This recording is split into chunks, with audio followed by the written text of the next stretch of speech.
Medical Director of the Hemophilia program here at St. Michael's Hospital. And we're going to take this opportunity to show you some of the new products that are being made available for hemophilia treatment.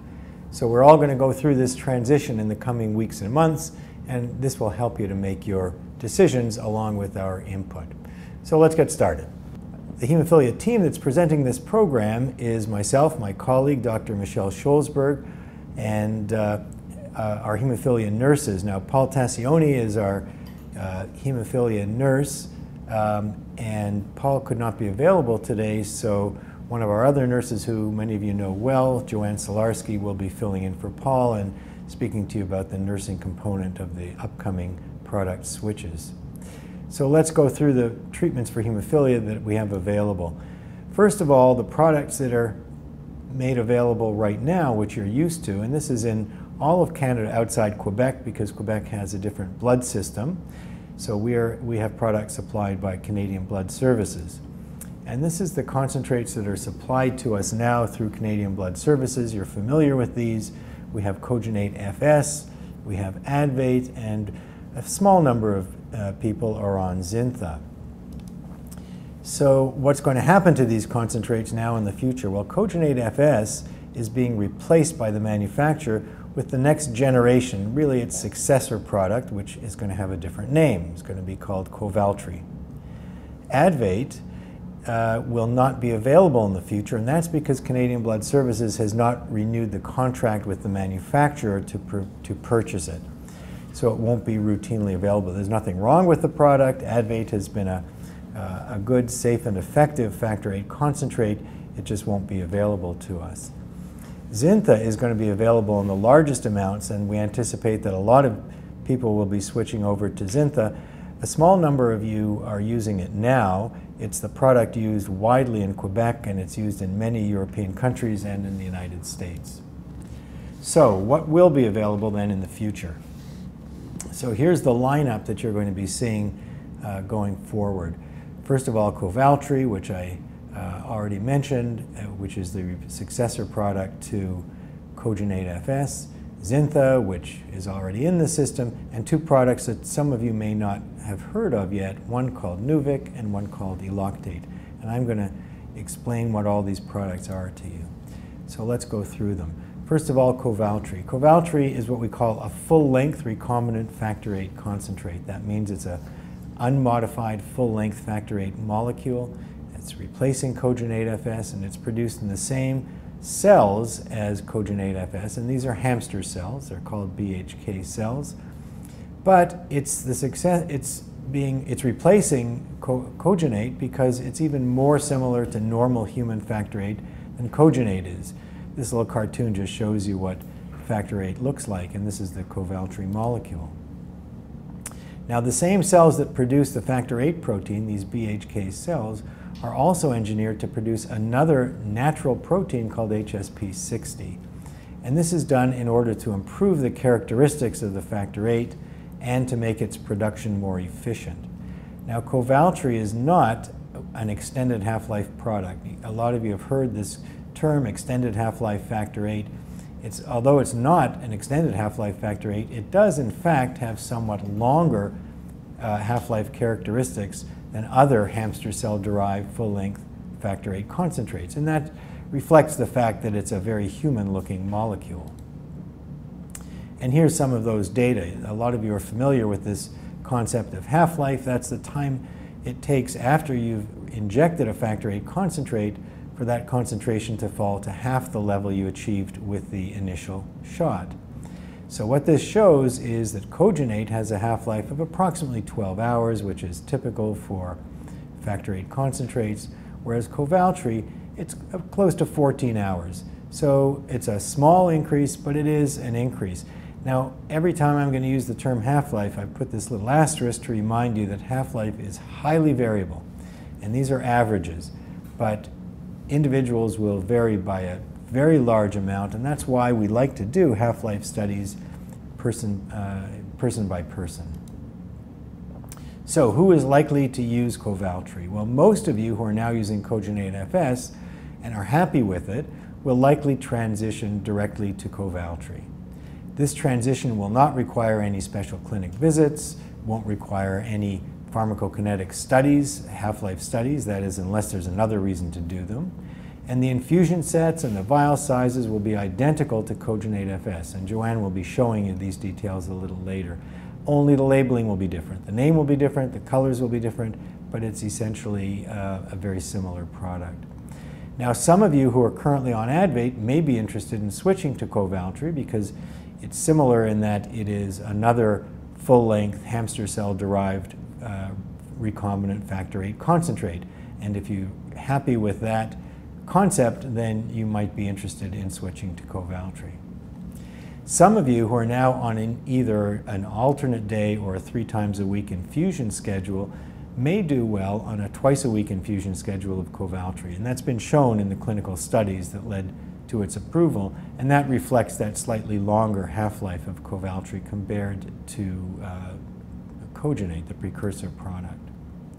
So let's talk a little bit about Xintha. So Xintha is an unmodified B-domain deleted factor VIII molecule, also produced in a hamster cell line, a different cell line, and it was the successor to a product some of you may remember called Refacto. And when I say B-domain deleted, the cartoons show this. This is a part of the factor VIII molecule called the B-domain, and this is the Refacto molecule or the Xintha molecule without the B-domain. And that can be removed from the molecule because it doesn't have any function after the factor VIII is produced. We've known that for many years. But otherwise, the molecule is unmodified, meaning there is nothing attached to it. It's factor VIII. It's being used, as I already said, by hemophilia patients in Canada, mainly in Quebec, but also elsewhere in the country, and in many countries around the world. It's what we call a third-generation factor concentrate, as is Kovaltry, meaning that it doesn't have any animal or human proteins in the production or in the formulation of the product. And again, it is not an extended half-life factor VIII product. So who will likely use Xintha? Well, as I mentioned, CBS will be, the Canadian Blood Services will be supplying Xintha in very large amounts. They signed a contract with the manufacturer to make large amounts of Xintha available. So we anticipate that many or most people who are now using Advate will switch to Xintha. And those who are already using it, not large numbers, but those of you who are already using it will likely continue to use it. And it's possible that some of you who are now using Kogenate FS may be interested in switching to Xintha, and that's something that we can discuss with you if the product sounds attractive to you. Now, the next product that I want to discuss is called Nuvik. Nuvik is an unmodified, B-domain deleted, human cell line derived recombinant factor VIII. So this differs from Xintha that I just spoke about because rather than being derived from hamster cells, it's derived from a human cell line. And the reason for that is that the human cell line origin theoretically leads to improved pharmacokinetics, meaning better recovery after injection and better half-life, and a reduced inhibitor risk. And the reason is because since this is a human cell line derived product, the factor VIII that results from it is as human looking as possible.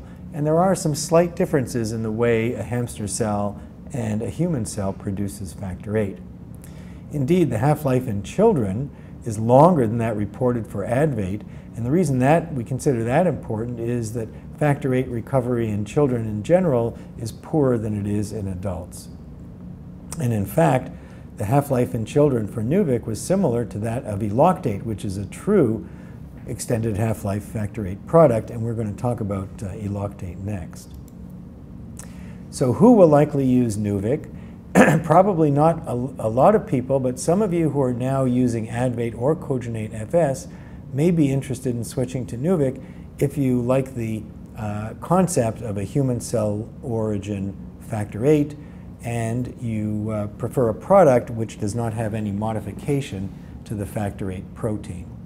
And some people who are on a may do well on a twice-a-week infusion schedule of Nuvik, and if you are currently infusing more often than that, you may be able to cut back on that schedule by switching to this product.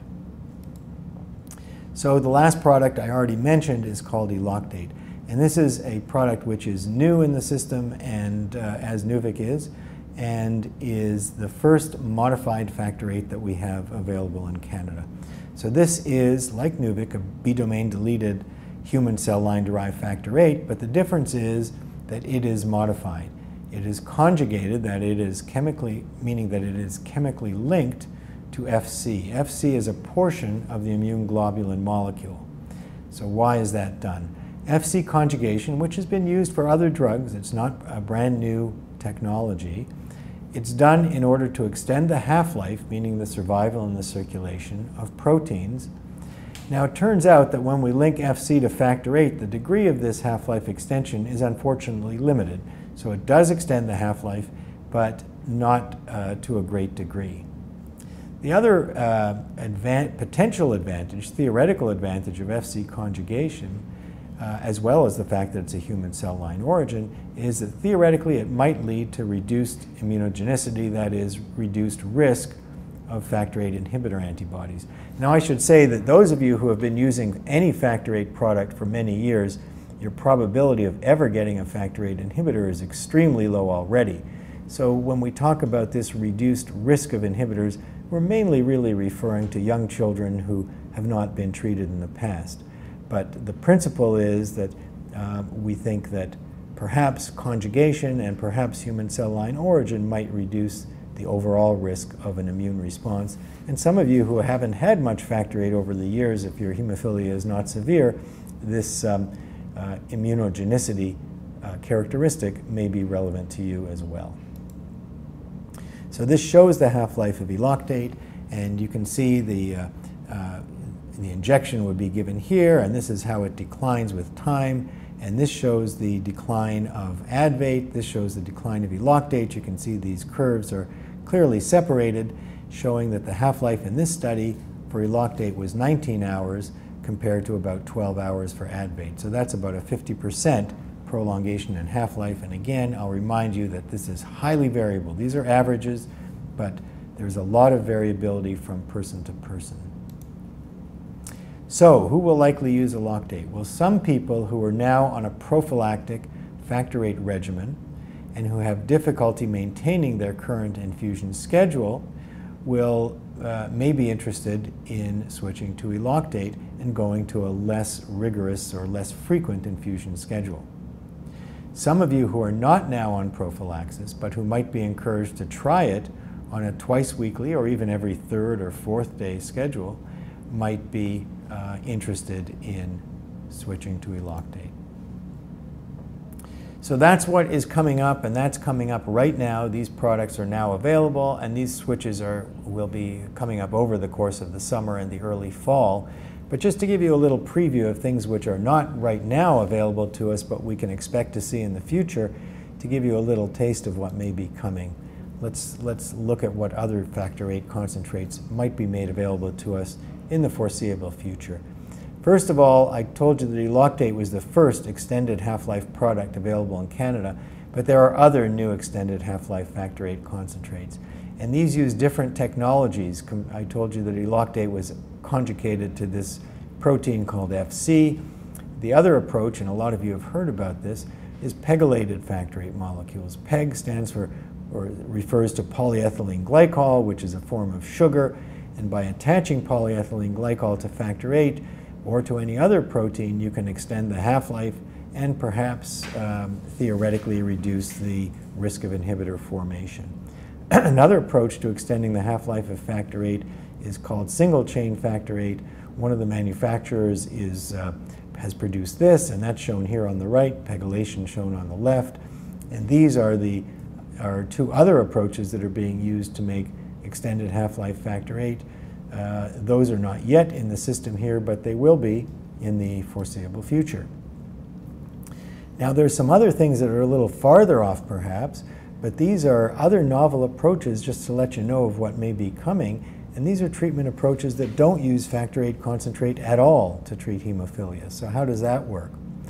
Well, one approach is to change the balance between bleeding and clotting, that is, between hemorrhage and thrombosis. So this shows you what the normal, in the upper left here, shows you what the normal coagulation system looks like when it's in balance. So we have two of the coagulation proteins shown here, which you're familiar with, that is factor VIII and factor IX, and those, of course, promote normal blood clotting. But balancing those out, we have other proteins and other factors which regulate the blood coagulation system and help to dampen it. And two of these molecules are called antithrombin, or AT, and TFPI. So when those are in balance, we have the normal situation. Now what happens in hemophilia, shown in the upper right, if factor VIII or factor IX are missing, you get an overbalance of these what we call anticoagulant proteins, and you have a risk of hemophilic bleeding. So we have a deficiency of the coagulation proteins, we have normal anticoagulant proteins, and we have a bleeding situation. On the other hand, if we have a deficiency of antithrombin, we don't have deficiencies of TFPI, but antithrombin deficiencies do occur, and if you have normal factor VIII and factor IX, this leads to thrombosis or abnormal blood clotting. So another approach then to treating hemophilia, if you've got factor VIII or IX deficiency, instead of replacing the deficiency, what if we created a deficiency of either antithrombin or TFPI? So we have two deficiencies which balance each other out and restore a normal balance. So that's a long-winded description, but that's the approach that's been taken in two of the products, or more than two of the products, that you'll see coming over the next few years, and these are already in clinical trials. So one approach is to block the action of one of these anticoagulant proteins, TFPI, and another approach is to prevent the production in the cell, in the body, of antithrombin. And these are both now reality. They have been tested in animals, and they're now being tested in humans. And one of the advantages of these is that they can be injected subcutaneously, that is under the skin. You don't need an intravenous injection. And they're long-acting, so they can be injected only infrequently. The other advantage, of course, is that since you're not giving factor VIII or factor IX, there's no risk of inhibitor formation. So those are other potential approaches in the future. Yet another approach is to do something which simply takes over or simulates the role of factor VIII. So you have to understand what factor VIII does, and this cartoon shows that factor VIII's role is to bring together two other proteins. One of them is factor IX, and the other one is called factor X. And this shows that factor VIII kind of brings them together on this surface, which is a cell surface. So what if you could find something else that brings these two proteins together and isn't factor VIII? Well, that's been done. So there is what we call a bispecific antibody. So it's an antibody that recognizes both factor IX and factor X, brings them together on the surface of the cell. An antibody is called ACE910, and this molecule, ACE910, is now in advanced clinical trials and looks like a very promising agent, which has the same characteristics that I showed you earlier. It's given subcutaneously under the skin, it's long-acting, and since it does not involve factor VIII, it will not lead to factor VIII antibody formation, or of course can be used in people who already have a factor VIII inhibitor antibody.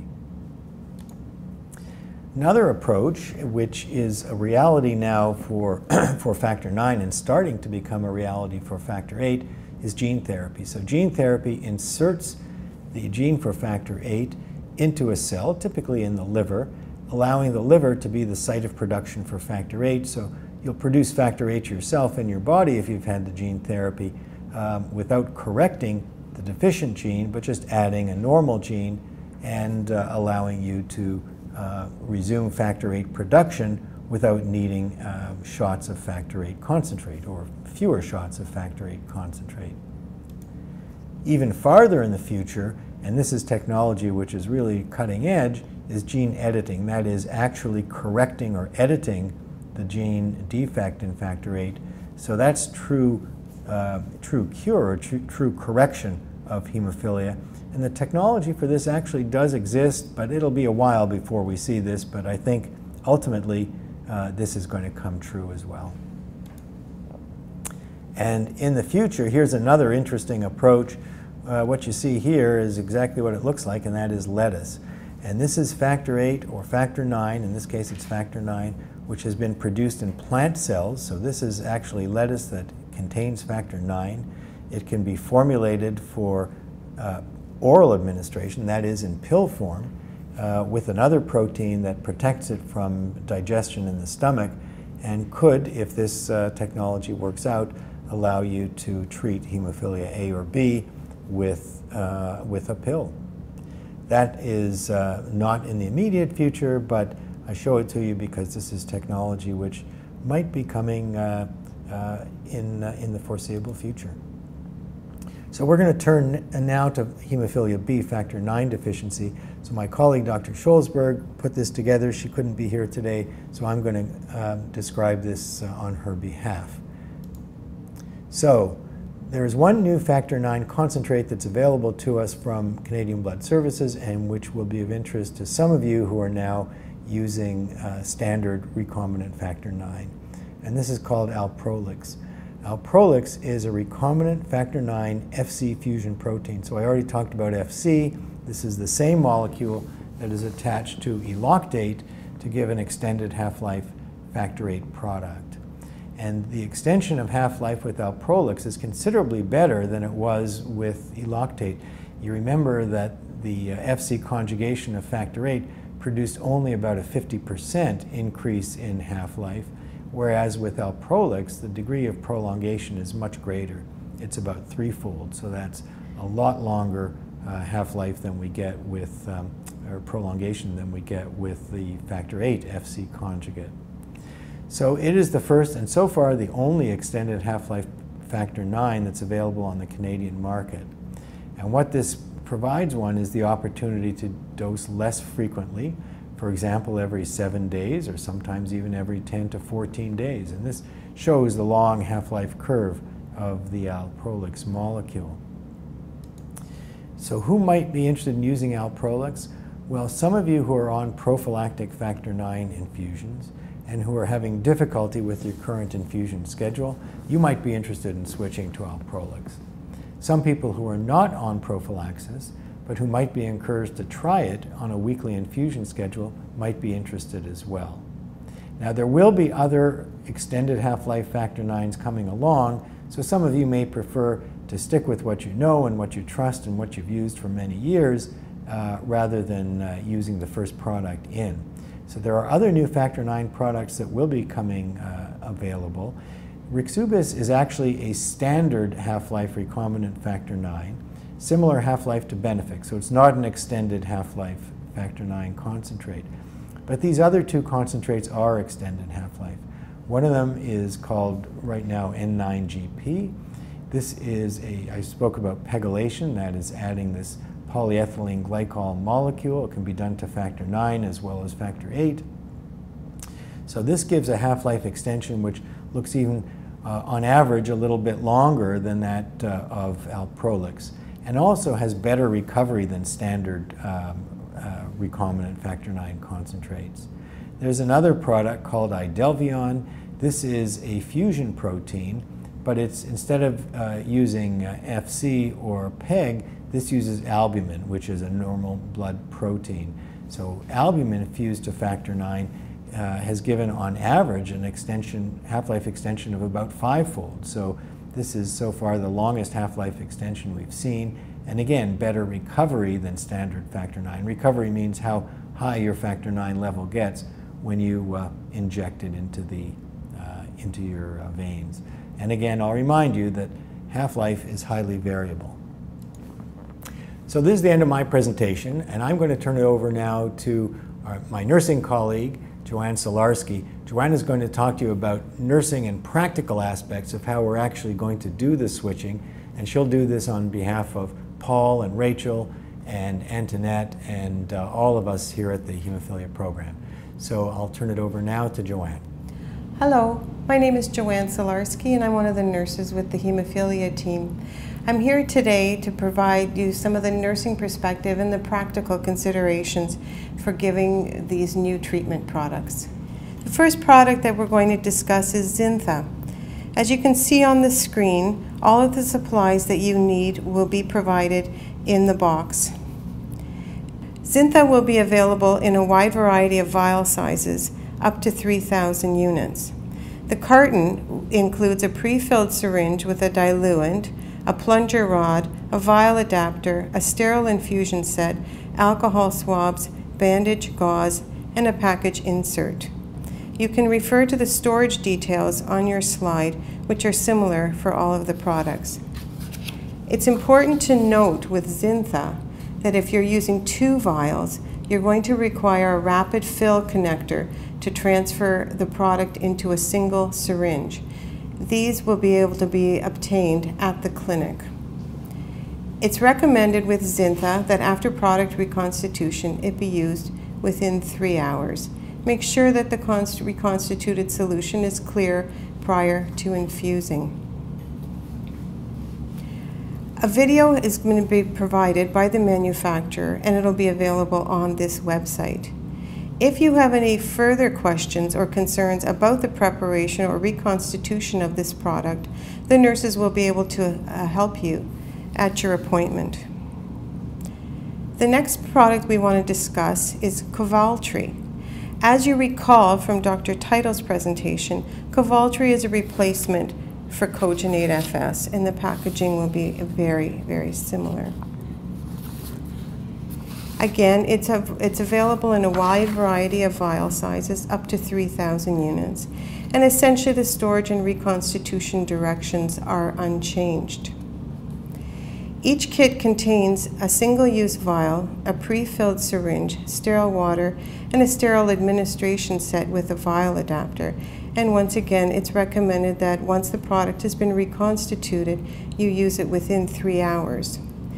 Different for Kovaltry, you will be provided with a coupon book to obtain a free supply of alcohol swabs, gauze, and Band-Aids from Shoppers Drug Mart to enable to do reconstitution and administration at home. A link to a video from the manufacturer will be available on this website. The next product that we're going to discuss is Eloctate. As you will recall from Dr. Title's presentation, this is a new product, a new Factor VIII product with an extended half-life. You can see from the screen, from the slide that you're looking at, the way the product will be provided for you. Once again, it's available in a variety of vial sizes, up to 3,000 units. And if you refer to this slide, you will be provided with some storage information. In your kit, you will be provided with all the supplies necessary for reconstitution and administration. Unlike the other products that we're discussing today, which should be used within 3 hours of mixing, the manufacturer's recommendation for Eloctate is that it be used within 6 hours of reconstitution. Once again, a manufacturer's video will be available on our website to provide more information about Eloctate. The last of the Factor VIII products we will be discussing today is Newick. Vial sizes for Newick, unlike the other products, are only at this time available up to 2,000 units. The necessary supplies for reconstitution and administration are provided in your kit. Please refer to this slide for storage recommendations. For Newick, once you have reconstituted the product, it must remain at room temperature and must not be refrigerated again, and it must be used within 3 hours. There is a recommendation that you infuse the product at a rate of 4 mL per minute. And again, there will be a video provided on the website by the manufacturer for further information.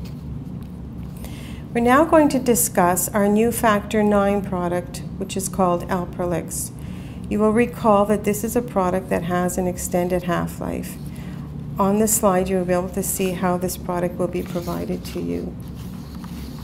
It's available, again, in vial sizes up to 3,000 units, and you will be provided in your kit all the necessary supplies for reconstitution and administration. With Alprolix, it is recommended to warm the vial to room temperature prior to reconstituting. Reconstituted product can remain at room temperature for up to 3 hours. It is important to note that during product reconstitution, this solution will take a few minutes to completely dissolve, and the product must be clear and colorless, otherwise it should not be used. The next slide is a comparison chart of all of the factor products that we have just discussed. I will not read through this slide, but please take the time to review the data on it at your own pace. We will now take a few minutes to discuss the steps involved in switching to a new product. It is important to speak with or meet with your hemophilia clinic team before starting a new factor concentrate. The exception for this will be the people switching from Cogenate FS to Kovaltry, which is the next generation of the same product. So this will be an automatic transition. Please contact Antoinette Travis to arrange an appointment for you to discuss product choices with Dr. Title or Dr. Scholzberg and the hemophilia nursing team.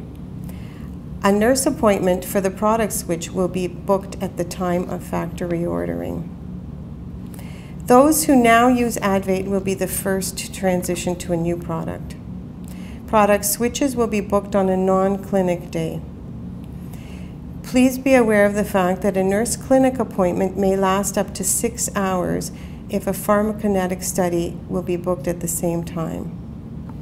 The first dose of your new product will be administered in the clinic so we can monitor for allergic reactions or other side effects. And we'd like to remind you that these are very rare. At your first visit, you will have in your infusion of the new product, factor 8 or factor 9 levels will be checked at 15 minutes, and if a pharmacokinetic study is booked, also at 1, 4, and 6 hours after the infusion. If it's possible, we will ask you also to return to the clinic for a 24-hour post-level to provide further information. You will be given an appointment to return to the clinic in 3 or 4 months for a factor 8 or factor 9 and inhibitor check. If you're on home infusion, you will be given a 6-week supply of your new product on the day of the switch, and a letter will be sent to the hospital where you pick up your product, informing them of your new factor concentrate. Please refer to this slide, the step-by-step guide to product switching, to remind you of the next steps to be taken. I would also like to remind you at this time that it's important to continue maintaining good treatment records on your new chosen product. We hope that this comprehensive overview has provided you with the information you need to begin to make your choice. But of course, if you have any further questions or concerns, please do not hesitate to contact the Nurses Clinic phone at 416-864-5129. Thank you for taking the time to review these products with us, and we look forward to helping you make your new choices.